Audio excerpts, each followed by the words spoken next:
questions when you have a baby boy, like how many times you've been peed on. That's a weird question just to hear, but evidently, for those of you who don't know, when you have a baby boy and you're changing a diaper, they like to try to pee on you if they can. And right now in my house, the score is 17-2. And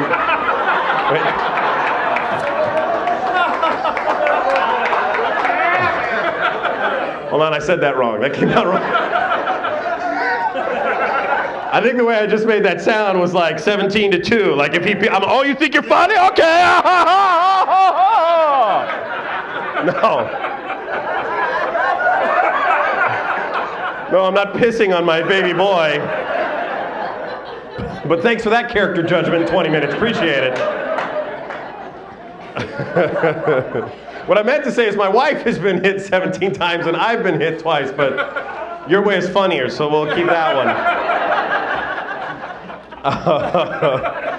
And it's all about our approach. When my wife changes diaper, everything is cutesy, like, oh, look at your cute little belly button. And then she takes the diaper, look at your cute little penis. And that's her first mistake right there.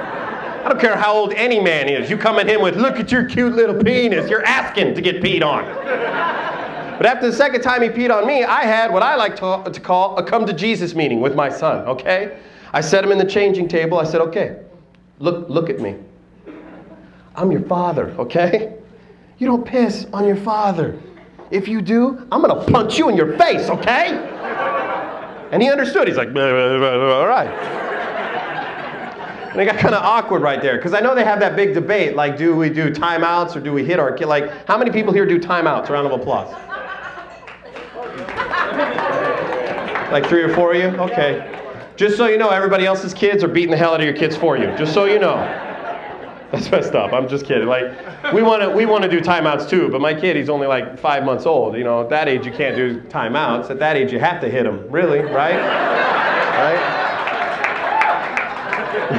His whole life is a timeout. He's a flesh slug. What am I going to do? Put him on a naughty blanket? No. And I don't want to have some mom coming up to me after the show going, hey, you can't hit a baby. He doesn't know any better. No, because when he sees daddy coming, he starts blinking really fast. The other day, he puked on my brand new couch. I was like, hey, and he was twitching. And you guys are a fun crowd. You guys are good times.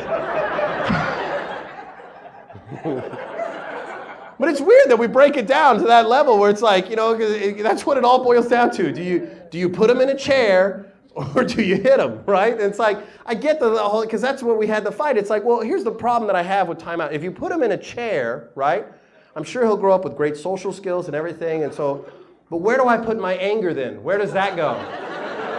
He doesn't have a magic drawer in his dresser that I can yell into or something like that.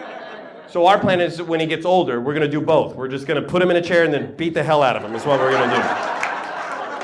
That way you cover all your bases, right? You got to cover it, because I don't want him to grow up being all screwed up like I am. I don't want that to happen. When you have a baby, people always ask you crazy questions. Like one of the questions I get all the time is, how much sleep do you get at night? And I'm here to tell you we get 8 to 10 hours of sleep every single night because of a fantastic product known as Benadryl. Oh. That stuff is awesome. You take 2 pills of Benadryl, you don't hear a baby cry. You don't hear it. But the real magic happened for us at 5 months old, because then we realized we could give it to him. Aha! Because you give a 5-month-old 5 tablespoons of Benadryl, he will sleep, is what I'm telling you. Sleep like a baby. Like a baby should sleep, is what I'm saying. And they don't, write that down, because they don't put that on the box. It's one tablespoon for every month of age. That's trial and error at our house, okay? Right now we're trying to figure out what dose we have to give him so he goes into a coma and wakes up at 21 so he could skip the moron teenager years. That's what if you're interested, go to justicomedy.com. I'll send out an email, but he's built up a tolerance, so it might take a while. So you guys are fun. You laugh at that part. I had a guy come up to me. I'm not making this up. In Southern California, a guy came up to me after the show and he goes, hey, real quick, I just want to tell you something. You're not supposed to give Benadryl to a baby. I have a niece and she's 2 years old. It actually says in the box, if you read it, it says you're supposed to wait till they're 2 years old. I just thought you should know so you don't cause any further harm to your child, okay? And I was like, whoa, but hang on. This is a comedy show, okay? Lighten up. Like, I take my real life and I exaggerate it so we all can hopefully have a laugh. I'm not giving my kid Benadryl at home. That'll kill him. I know better. We give him NyQuil. That's the real stuff, okay? But he doesn't get it. He's not like you people, right?